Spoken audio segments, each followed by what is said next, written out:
So hello friends, I have the pleasure of being here in this virtual studio, Formlös in Helsinki. You have to check it out. And I'm with my friends. Could you please introduce yourselves?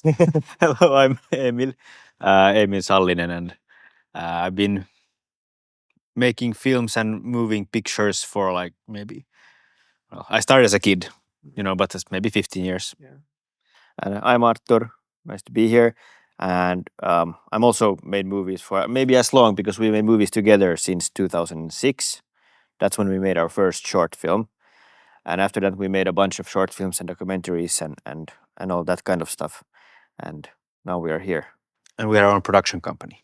Yeah, that's good to mention too. Yeah, filmmakers all the way. Yeah. And let's go back to what we were talking about before starting filming. It's super expensive in Finland to make like a huge story, and that's why it's not been done. That's the idea I'm getting, right? Like I was telling you guys that if there is like beautiful people here, beautiful landscapes, we have like the best equipment, the very best specialists and technicians and all that.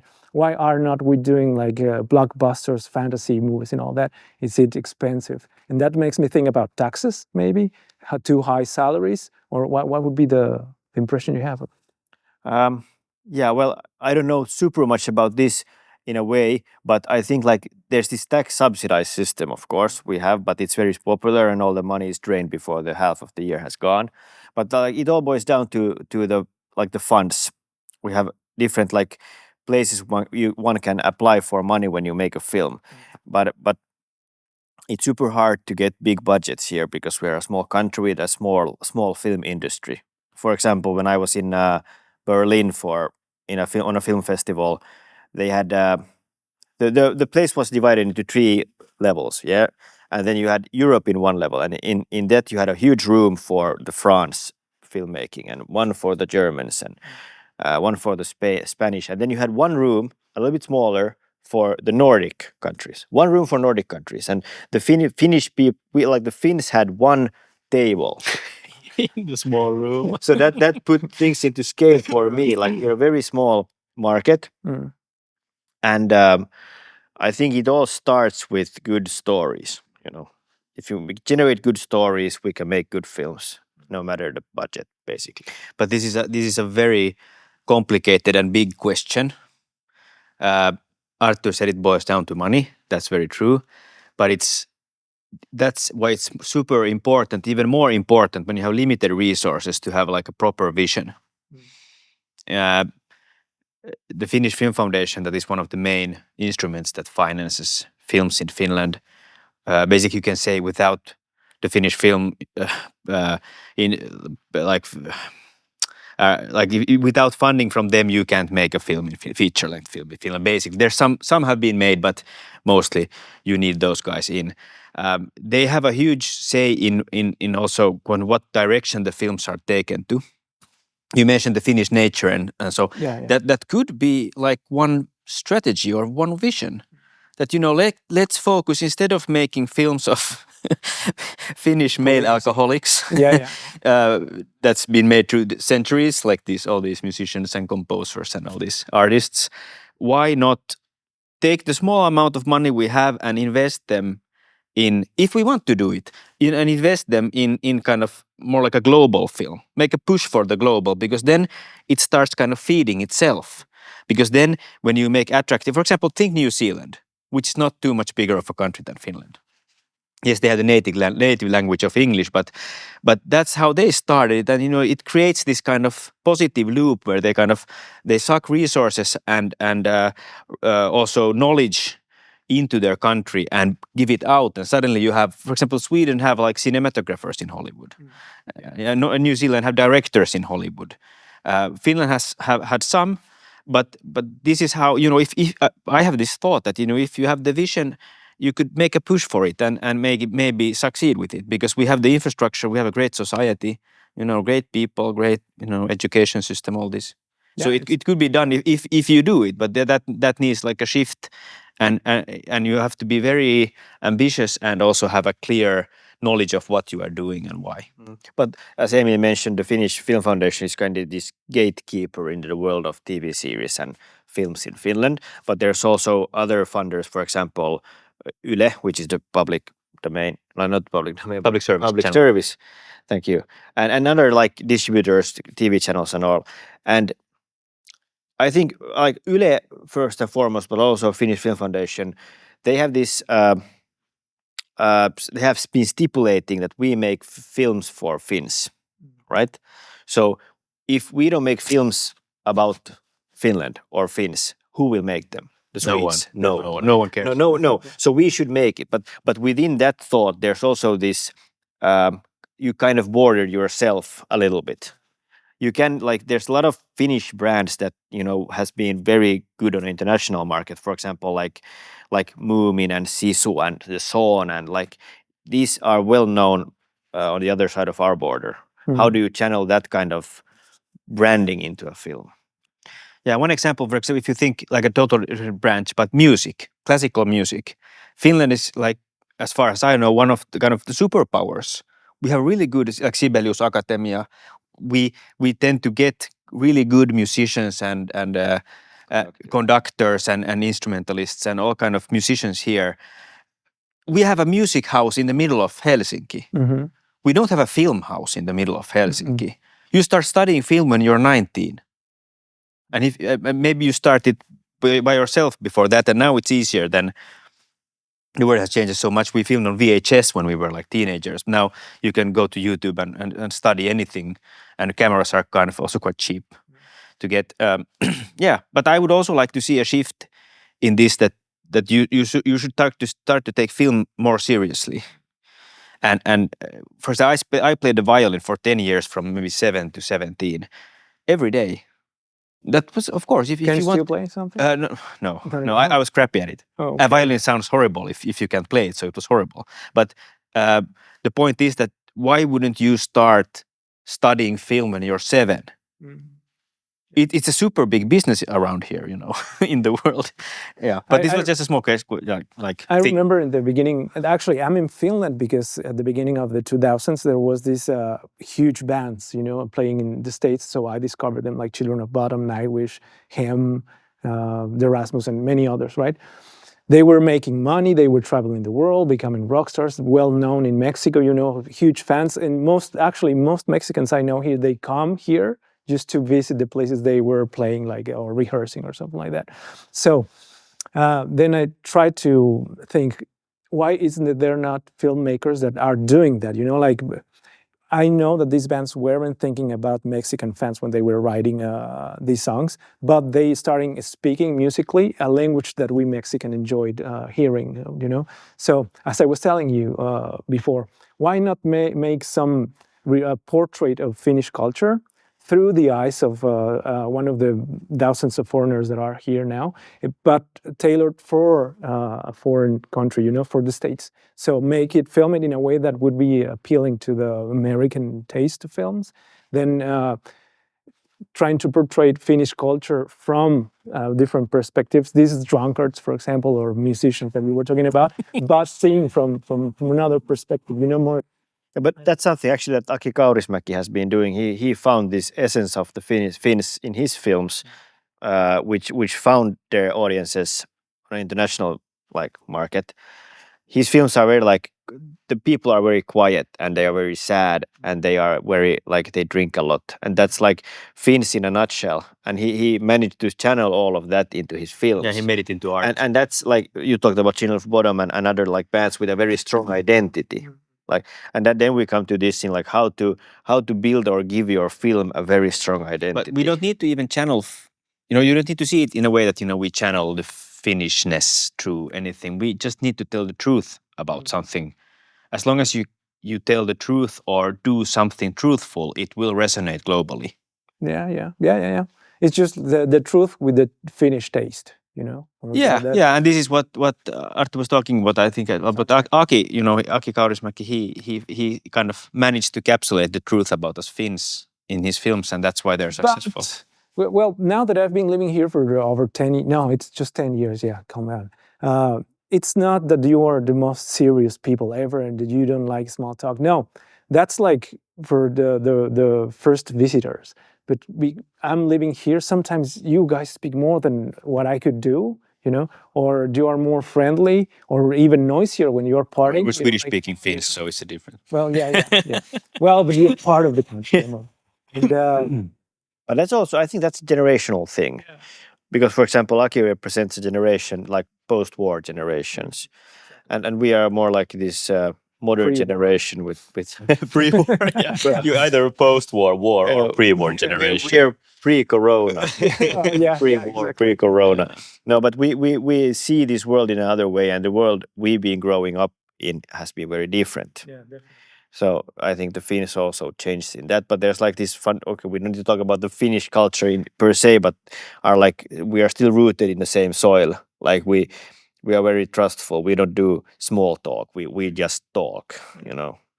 Yeah, but I wanted to come back to the film question you had maybe about what to do with the Finnish film, maybe or just a notion about financing. That in Finland we finance films in a way that they are financed when they start shooting, so you don't have any risk while doing it. You get the funds before, and that's not how you do films like on a global level. On a global level, every film is a risk. Yeah. It's an investment, and you try to make it good and to have its audience in order to kind of make money on it, right? But Definitely. there's no pressure basically in the Finnish system of making successful films on a financial level. Of course, it's nice, and I bet all the production companies aim to do that. They aim to get viewers, of course, and ticket sales. But this is an important notion to make, because it paints like the whole production of the film later on. But this is, I think, it's a very interesting question, and when we talked about generations, for me, my life changed when I watched the first Lord of the Rings films in 2001 in December, and since that I built this dream of making films and kind of amaze people and immerse people and drive people into different worlds, and of course there was this image of, you know, I want people to think that, wow, who might this Emil be, you know, about this mythical director, you know. Yeah, sorry. I think that's for example, with my heroes, I had that idea like, oh my god, they must be so interesting and, you know, like mythical and all that. But no, it was the way communicators were talking about them, you know, and how difficult it was for me as a fan back then in the early 2000s to watch whatever media I wanted from them, because there was not YouTube, for example. Nowadays, you can just go there and find out everything about anyone, you know, and then you get like, you don't get that magic. Like, I'm really fan of this guy because he's so great. And that's my point. I want to continue, because the point is that the world that was built, it's gone. The foundations which I built my dream on, it doesn't exist anymore. Nothing is amazing anymore, because everything is amazing. You open YouTube or any social media channel, you see so much shit and moving pictures. There's so much noise everywhere that if you put your great film inside there, you put 10 years of your life into it, it might get 60 views. Yeah, definitely. So nothing matters anymore. And especially, I don't think the film industry in a global level, there's no kind of, I feel like this, that like I said, there's nothing amazing because everything is amazing. There's no film stars being born again. What do we do when Tom Cruise or Harrison Ford dies? Well, maybe we have digital copies and we can make films with these guys and sell them with their name for the rest of history. Or is there any new film stars coming up? You know, what's amazing anymore in this thing? And then you have this visionary director who has like a big VFX budget, and the VFX team makes all these amazing shots of metaverse or whatever. So yeah, and now there was this discussion of a Star Wars film that's supposed to be directed by a Pakistani activist. What? Yeah. So I wonder why. Yeah. What's the intention? It's nowadays it's producers' film. It's the IP, because Star Wars sells toys, and you know, people know Star Wars, they will buy the ticket. It's a huge investment to make a film. You need to get your money back, and since you can't amaze people anymore, or you don't use film stars names, you know, you could sell a film called whatever if you just put Jack Nicholson on there in the 90s. Nowadays you can't do that anymore. So it's the IP which which renders the director basically a tool for the producer. And if I spin on that, I mean, we kind of get this it's a very bipolar thing we have, because we have these big IP, huge films, multi-million-dollar budget films, Star Wars, Indiana Jones, as you revive these old films, Ghostbusters, whatever you have, and that's a different industry than this. If you then take the elevator 120 floors down, you get to the ground level, where it's just this huge mass of indie filmmakers that are really good. Yeah, one more talented than the other, and then they make these huge, like, they have these great ideas, great ambitions, great films, great like niche things, younger things. But how do they reach this up? They make a film with 50,000 euros, and then you have these 300 million gladiator films up on the top floor level. Like, there's a huge gap between these. There's okay, I have to talk about the DVD market now, because when we had DVDs, films could be funded in a different way. Now we just have a very high risk streaming service platforms, and then we have very high risk film, like cinema. If let's say you have a film that, I think Matt Damon talked about this when he ate hot wings, and he made a good check point. it on YouTube. No, but he made this point that if you have a film that's budget is $100 million, and then you put it in cinemas, the cinemas will get 50%, so they will get 50 million, and the studio will get 50 million. So you have to sell double the amount of tickets to break even as a production company. Yeah, and also in a shorter studio. time, because the streaming services now, they can show your film like 1 week after it's premiered in the cinemas. It was surprising how fast the whole discussion about how long should a film be in a cinema before it goes on Netflix, how fast that discussion kind of just died out. And now just everybody just wants to see the film on a streaming service. The Deadpool Wolverine movie came like 1 month ago on Disney Plus, and I remember taking, for example, Lord of the Rings. I saw it on like New Year's Eve 2001, and then in August 2002. So almost 9 months later, we got a VHS of it.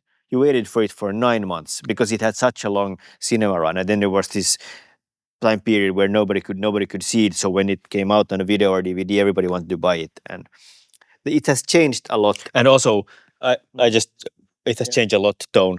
The streaming platforms, they are selling subscriptions, right? You're not buying a DVD or a film, you are buying content. You got a subscription, which means that they need to always provide content to you. And it also kind of hastens the whole thing, because they need to push out some new stuff that's created quite fast. And it's really, as a filmmaker, it's really hard to get anything shown anywhere, and nothing really matters anymore. And I think I don't say it as a cynic, I say it like as an opportunist or optimist, because when I talked about the noise and your 60 views on YouTube on something you made for 10 years, it's freeing you. It makes you free, because nothing any matters.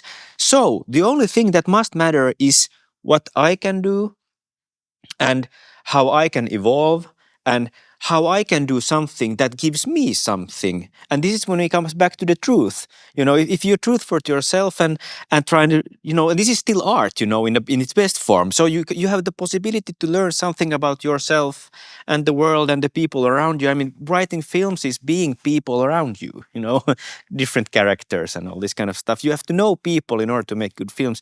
So it's still, if you turn, and I'm talking about the social media, me religion, but I'm talking about, being truthful to yourself and turning into yourself and finding something that you can do.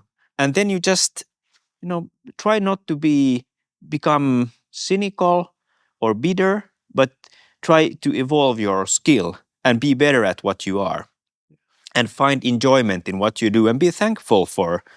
If you can live on making films, or as we are doing corporate films and all these kind of documentaries, music films, and that music videos, and that's something that be for me like a long process. And I think I realized this maybe half a year ago. I found my place in this, whatever this is called, that Pool of pus. It's a good simulation at least. Pool of one? No, pool of pus. Well, it's a good simulation at least.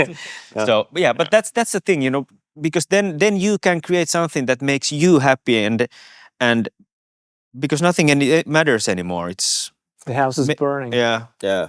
I yeah, was just wondering, there's this yeah. Is this The house- what is this? That's my grandmother's house. Or the Earth, or The- Disney, Everything. or film My business, soul. or Gladiator 2? I love the DVD market. Yeah, but Yeah. that's already gone. Yeah, a long time ago. Yeah, yeah. But these are kind of it's I was thinking when we were talking about the new stars, where are the new stars? And I was thinking like, maybe you make them. I'm gonna just make a story about an OnlyFans chick, and then you get the popular OnlyFans girl, and then with this super popular sports guy on Instagram, then you get it in a movie. It's good. They are gonna suck as actors, but then there's gonna be people buying the stream. But you already have like, for example, artists, like people who are social media stars, and they became music like artists with the music industry. Yeah. And that's like a brilliant way that's like Amy talked about the IP. It's like a low risk thing to do because they have like a fan base already. So you just put a guitar in their lap and they start to sing. yeah. But this is also this is not my concept, but the age of mediocrity we are living in. That social media enables people just because they are talking about what kind of fruit they are eating every morning and they get some views. Then suddenly these people feels like it's he or her or this person is of like some significance. Yeah, and I But have they- something to say. I like juice. Yeah. Yeah, but I bet there's a lot of people on social media that talk about that they like Jews, but they're not famous. But then some become famous. Because they're pretty or they had luck that day, and I have a cousin. She's like 25. She has like 200,000 followers, just because she tries like blouses. And of course, I know why. But then this is something I don't understand. Oh, so it's a woman. Okay. Yeah, Yeah, I get it's it. a woman. She's hot looking and all that. She wears new blouses. But I was like, okay, these brands are sending her clothing, that she tries it and then she gets the views and the likes. And then I was looking at her followers, men.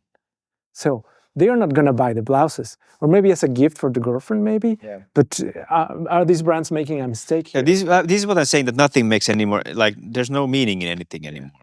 Yeah. Nobody knows what No. they're doing. So I'm just going to make my film. That person, your cousin, will have more views than you will ever have on anything. You make. Definitely, I've tried really hard. Yeah. Have you also Yeah. like tried changing blouses in front of a That I haven't. That I haven't. But I should definitely. Yeah. Yeah. I wonder if Finnish market, the girls are gonna like dad bod, Mexican dad bod. Maybe it's so different. Yeah, I think it's a slam dunk. I think Finns love these, dark southern men. I think it's Okay. because we love tango too, the tango dance. Yeah. That's this is a very sidetrack thing, but No, but it's actually the Finnish thing we're talking yeah, about. but like tango music, you wouldn't know how big tango is or where it was in Finland. Like So huge thing. Then I have to figure out the speech like, now I'm gonna try these shirts, Yeah. Then You could have this Zorro mask on, so we get the right Definitely. Oh, connotation. that's Like gonna make it even better. this mystical man. Who is he? He dances tango, and that's actually a very watch good my idea. film, link in the description. Yeah. But one thing I want to say still, I've been thinking about this for a bit and studying it also about the nostalgia that the main like blockbusters are milking on, and all the film stars. It's fascinating how it feels like the 80s and the 90s and maybe the beginning of the 2000s is the phase in film history that all the things that the stuff was made, and then now we kind of replicate what happened, like Jurassic Park or Yeah. whatever. So it's kind of weird that it feels, of course, and as Artur said, everything is created every day, all like really much, like since it's a technology and the people have the knowledge to create so much stuff. But overall, it's very hard to talk about these things because everything happens. You can't talk about, for example, painting in the 1800s that then Impressionism came and stuff like this, or now everything's happening all at once. But also, like, it's also very important to remember that if you talk about like now these films, we have Jurassic Parks, Indiana Jones's, Beetlejuice, Gladiator. Things are made over and over again, but that's how things have always been. Like That's how things are, like if you think about the 60s or the 70s, that was in Finland a big phase when we took these famous rock songs and made own versions, covers of them. Cover on cover on cover. Like every like big song is a cover in Finland from that period, basically. And it's nothing new. It's just, just it's so obvious now what's happening in my bubble I live. Yeah, and it's so weird that you scroll your feed and then there's images of someone has put a rover on Mars and they are filming how Mars look like, and you're like, Yeah, and then you're like, "Woof, woof, Yeah. boring. Where are the boobs? and then you want to see the cats or dogs or Or the boobs in my case. But anyways, I we didn't ran out see of that. time. Okay. dudes. Well, it's Let's good to end do with this boobs. again. Yeah. Maybe not here because this is a special place, or maybe here. I don't know. But go check out Formlös. I'm gonna leave the link somewhere there and link to their business, to their company too. Check them out. Thanks a lot. Thank I you. loved Thank this. you. I loved it. See ya. Nice. Thanks a lot, Time flies. everybody. Yeah. Awesome. Then I didn't press record. Did you want to like record it? What? Do you mean like voice No. memo? It was a joke. I'm joking all the time. I'm 70% jokes, 20% boobs, and then 10% seriousness. You should be more boobs. Yeah, I think yeah. boobs are more Do you think? interesting than. Yeah, that would be great. And then we did I just say sit and something? Har vi någon skripta? Hur satt vi här?